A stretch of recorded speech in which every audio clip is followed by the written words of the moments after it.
Irrigation department ते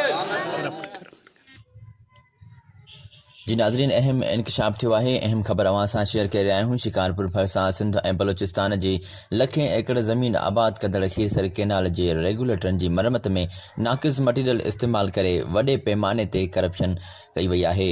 अहम ख़बर अवां सां शेयर करे रहिया आहियूं। आपाशी अमलदारन तरफ़ां क़रतोत लिकाइण लाइ पाणी छोड़ करायो वियो। आबादगारनि ऐं हारियुनि जो धरणो नेब ॾांहुं दरख़्वास्त मानी वई आहे। जी नाज़रीन, शिकारपुर जे असांजे रिपोर्टर जावेद राहूजो जी रिपोर्ट मूजिबि शिकारपुर ڀرسان गुज़रंदड़ ऐं सिंध तोड़े बलूचिस्तान जी हज़ारें एकड़ ज़रई ज़मीन आबाद कंदड़ खीरथर क़ैनाल KBH गोलो दड़ीअ वटे नाकारा बणियल रेगुलेटरनि जी नए सिर तामीर लाइ सिंध हुकूमत तरफ़ां एमरजेंसी बुनियादनि ते करोड़े रुपयनि जी स्कीम में ठेकेदारनि ऐं आपाशी ऑफिसरनि पारां मिली भगत करे नाक़िस मटीरियल इस्तेमाल कंदे वॾे पैमाने ते करप्शन कई वई आहे। नाज़रीन, होॾां ॿुधायो पियो वञे त आपाशी खाते पारां सुप्रीम कोर्ट जे फ़ैसिले जी भञकड़ी कंदड़ चीफ इंजीनियर इरशाद अली मेमण ऐं हिक ई वक़्तु AC ऐं इंजीनियर जी 3 पोस्टुनि ते मुक़ररु कयो वियो आहे। जॾहिं त 16 ग्रेड जे SDO इमदाद अली फुलपोट्रो खे प्रोमोशन ॾेई 17 ग्रेड में रखियो वियो आहे।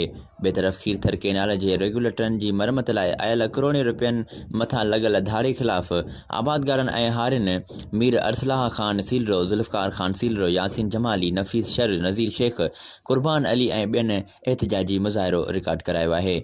मुज़ाहिरीन साफ़िन अॻियां धाईंदे चयो त सिंध हुकूमत पारां खीरथर क़ैनाल रेगुलेटरनि ऐं ॿियनि शाख़ुनि जा दरवाज़ा पिलर भितियुनि जी नए सिर तामीर लाइ आयल 25 करोड़ रुपयनि खां वधीक रक़म मां नाक़िस मटीरियल इस्तेमाल करे कमु अध में छॾियो वियो आहे।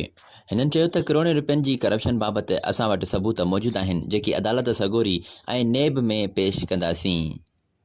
यादि रहे त सिंधु दरिया मां निकिरंदड़ खीरथर क़ैनाल KBH रेगुलेटर मां SKT शदादकोट, सालार शाख ऐं निम शाख निकिरे थी, जिन जा दरवाज़नि जो कमु पिणु रोलड़े जो शिकार आहे।